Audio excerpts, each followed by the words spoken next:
to not give him signals that we're going to do something and that we're not. Yeah. Keeping things honest a little bit more.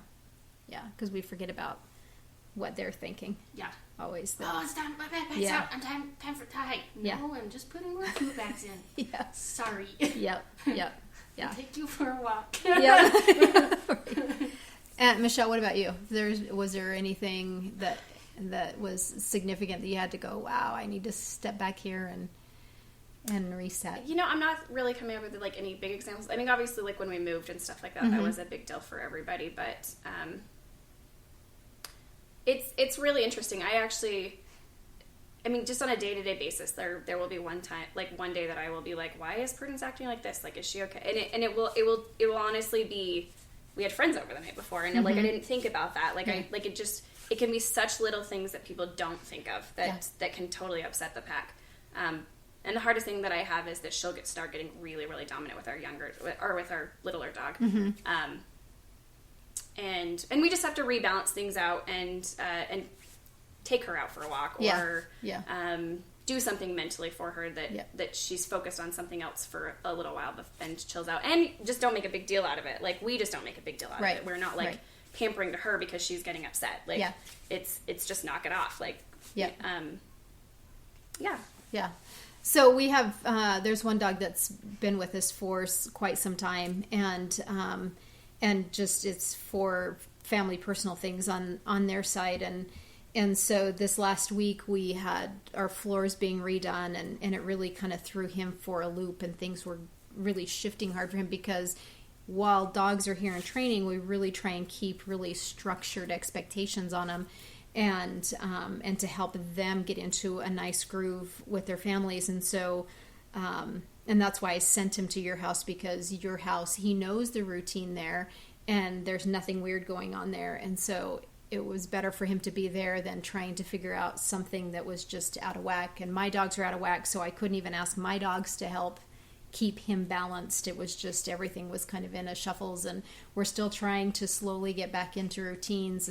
And so the biggest thing for us that's happened all week is they've been pacing at night, trying to figure out where now, instead of sleeping on the carpet, we have their, some rugs down for them. We have to kind of shift things.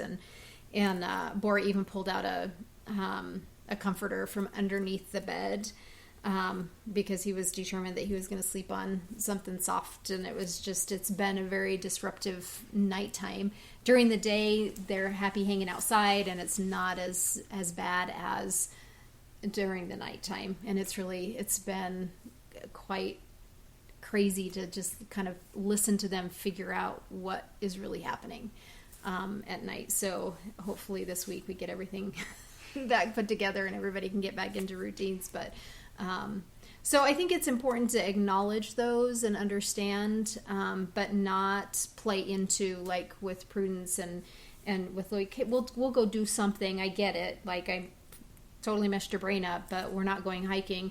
And he doesn't know that he's not going hiking. That's the trigger that we're going out, and this is our adventure. And so, not coddling to it, but resetting your dogs, doing some training helps to reset their mind that, things really are the same, even though now my flooring is different, or the backpack is now sitting in that part of the house, or we've moved shoes around, or, whatever your dog's trigger is that all of a sudden you shift, you have to reset. And training is the best way to reset that. And training can be a walk. Training can be, let's just eat in our normal places, or something that they're familiar and comfortable with.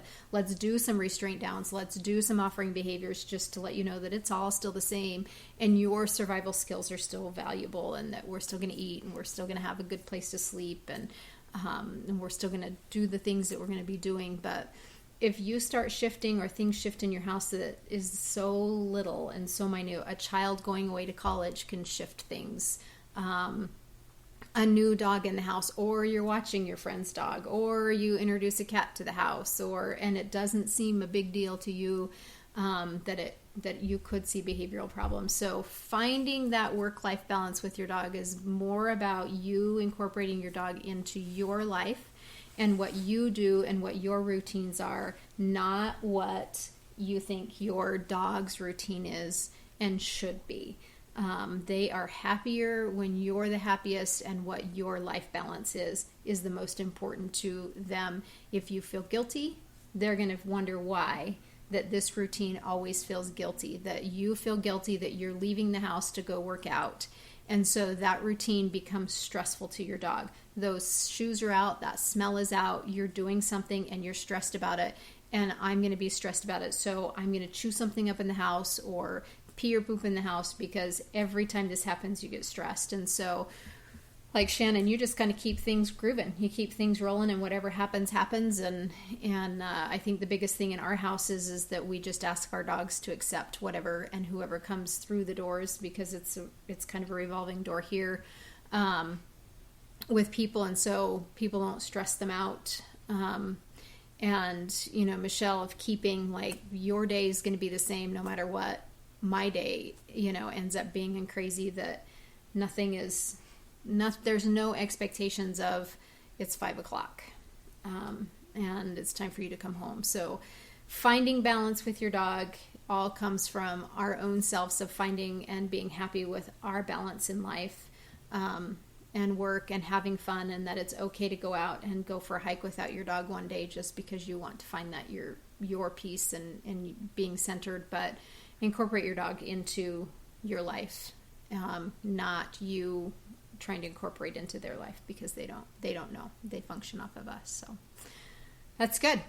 Anything else you want to add? I think it's great. And remember to keep training and find balance for your dog. Thank you for listening. If you want to know more about us and our services, please visit our website at www.wsk9co.com. And as always, we urge you to get out and train.